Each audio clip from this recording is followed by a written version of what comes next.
Bonsoir, j'espère que tu vas bien. Moi, je vais très bien par la grâce de Dieu. Est-ce que j'ai encore besoin de me présenter? Je suis Annick Abba, alias la femme de ménage la plus célèbre de France, alias la reine de la serpillière, alias la femme atypique. Oui, tout ça c'est pour moi. Je te fais cette vidéo aujourd'hui pour te parler, te raconter vite fait comment j'ai fait pour devenir auteur best-seller, mais surtout te dire que peu importe tes projets, peu importe tes rêves, peu importe ce que tu as envie de faire, sache que tu n'auras rien sans mener des actions, sans oser, sans, sans, comme on dit souvent, s'aimer pour récolter, il faut s'aimer, etc. Ou encore on dit, on dort comme on a fait sur lui, en tout cas, on n'obtient rien sans rien. Même pour exercer le métier le plus facile, parce que je ne sais pas qui a dit aux gens que se prostituer c'est facile. Non, c'est pas facile. Pour celles qui sont mariées, qui ont déjà vécu en couple, savent que même supporter un seul homme, c'est pas facile parce qu'il y a des jours où tu veux même pas le voir et il y a des jours où tu as envie de.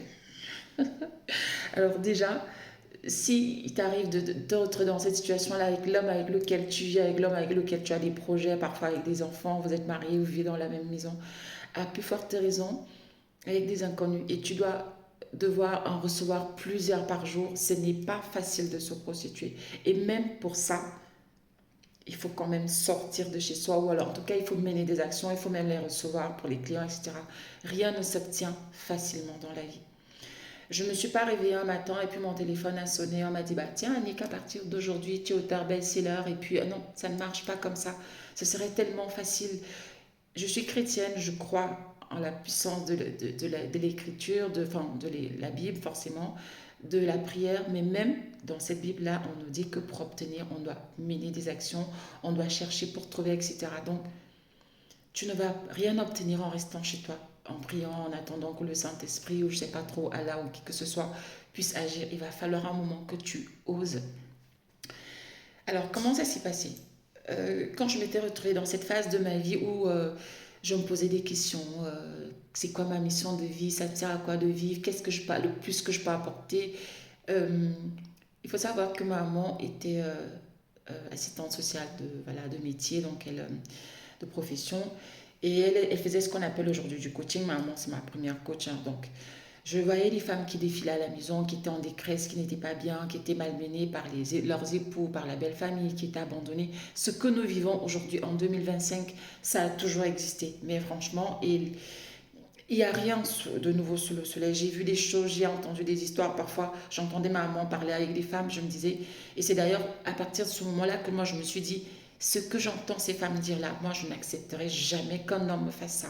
Bref, c'était une parenthèse. C'est pour vous dire qu'il n'y a pas de hasard. Quand vous voyez une personne, excusez-moi, j'ai beaucoup parlé parce que tout à l'heure j'ai fait une vidéo, une sorte d'interview. C'était d'ailleurs interview, donc j'ai un peu la gorge serrée. Il n'y a pas de hasard dans la vie. Les gens ne changent pas en un claquement de doigts. Parfois on dit ouais, il n'était pas comme ça, il a changé. Si vous fouillez un peu, ou même si vous posez des questions à une personne de vous raconter son histoire, son enfance, je vous assure que si vous êtes attentif, vous allez découvrir des choses et vous allez vous rendre compte que la personne a toujours été comme ça. On ne change pas comme ça en un claquement de doigts. Bref. Donc, j'ai commencé à me dire comment est-ce que je peux faire pour aider les femmes. Alors, ok, il y a eu mon projet entrepreneurial qui était déjà là, voilà, ça commençait à prendre forme, etc. À un moment, je commençais un peu à m'ennuyer. Ça, il y a des personnes telles que moi. Quand vous êtes sur un projet, une fois que le projet est lancé et qu'il commence à évoluer, vous voulez encore commencer un autre. C'est d'ailleurs pour ça que je m'ennuyais quand j'étais salariée, parce que c'était la monotonie et ça m'énervait. Donc, je commence à me dire, ok, Annick, commence à parler, j'entends parler du réseautage, on me dit c'est important d'être dans un réseau, d'avoir le carnet d'adresse. Et je me dis, c'est quoi cette histoire de carnet d'adresse? Je vais faire des recherches, je vais regarder des vidéos sur YouTube et je découvre ce que c'est, je découvre l'importance. Je me dis, ok, il est temps maintenant que je sois entourée des femmes, comme j'aime souvent aller dire, des femmes intéressantes. Et là, je me dis, comment est-ce que je peux faire pour être entourée de femmes intéressantes? Comment est-ce que je peux faire pour que moi aussi je puis dire que dans mon téléphone, j'ai le numéro de téléphone d'une personne comme Biba, ou encore, je vais citer qui d'autre, fait-elle, ou encore que j'ai le numéro de téléphone d'une dame comme celle-là, et bien d'autres. Non, là, je n'ai pas tous mes livres, c'est pas bien montré. C'est l'experte en immobilier. Et fait-elle, elle est là. Je ne sais pas si vous la voyez bien. Ou encore que j'ai les numéros de téléphone des dames et il y en a d'autres là. Et il y en a d'autres là. Je me disais, comment est-ce que je peux faire pour que moi aussi, que je sois une femme intéressante. Alors il a fallu que je mène des actions. Et pour que je puisse mener ces actions, il a fallu que que je fasse des recherches. Et c'est comme ça que je suis entrée en contact avec une dame, deux d'ailleurs. Et je ne sais pas, le courant n'est pas bien passé avec l'une. Et c'est plus tard que je vais comprendre pourquoi. C'est parce que elle n'allait pas me positionner dans le réseautage que je cherchais. Et avec l'autre, qui aujourd'hui que je considère comme un mentor, c'est Coco Amélie. Franchement, ces dames, je parle toujours d'elles à la moindre occasion. C'est elle. J'échange avec elle et elle me dit, elle m'appelle, elle me dit, mais tu es coach? Je dis, oh, moi, coach. Elle me dit, oui, tu parles comme une coach, tu devrais t'intéresser au coaching parce que quand je t'ai entendu parler honnêtement, tu as tout d'une coach. Ça m'énerve parce que j'avais une très mauvaise image des coachs. Quand je voyais un peu ce qui se passait sur les réseaux, là, je me dis, non, je ne veux pas qu'on m'associe à ça. Et non, elle me dit, non, le coaching, c'est pas ce que tu vois. Le coaching, c'est autre chose. Les coachs sont très importants. En fait, elle va m'expliquer. Et c'est comme ça que je vais commencer à m'intéresser au coaching. Je vais sur des formations. Et c'est à partir de là que je vais me professionnaliser et je vais commencer à faire du coaching. Et c'est grâce à elle que je vais donc commencer à rentrer, que je vais commencer à rencontrer des femmes. Je vais aller à des conférences et c'est comme ça que je vais commencer à rencontrer des femmes. Et c'est elle qui va me parler. J'avais déjà entendu parler de ce livre MDR sur LinkedIn, mais sans plus. Sauf que quand elle va m'en parler, elle me dit, achète ce livre, il est important. Je vais l'acheter. Je commence à le lire et grâce à elle, c'est la mère du branding. Elle s'appelle la coach engagement, je l'appelle Momi. Pourquoi je l'appelle Momi? Parce que c'est elle qui a formé ma mentor. C'est pour ça que je l'appelle Momi, parce qu'elle est un peu ma grand-mère dans le coaching. Donc je vais aller à l'événement, donc ma Momi, et c'est pendant son événement que Biba va venir. Malheureusement, je ne peux pas vous montrer des images. Biba va venir parce que Biba est sa mentor. Donc Biba voit, et quand elle entre, j'avais déjà commencé à lire son livre. Et quand vous lisez le livre d'une personne, il y a une sorte de connexion. Et là, je vois Biba. Je vais lui dire, bah, tiens, j'ai votre livre dans mon sac. Elle va me le dédicacer. Et quand Biba me dédicace son livre, j'étais loin d'imaginer que quelques mois plus tard, j'allais intégrer son projet de se impacter au féminin. Je vais recevoir sa newsletter et voilà, je la reçois, elle parle de ce projet. Je me dis, bah tiens, je saisis l'opportunité. Parce qu'à côté, j'étais déjà en train d'écrire mon livre en solo. Mais quand elle m'a parlé de ça, comme forcément c'est en adéquation avec le fait que je voulais être entourée des femmes, le fait que j'accompagne des femmes, j'ai d'abord mis de côté l'écriture de mon livre pour rejoindre le projet. Et quelques mois plus tard, je me retrouve là.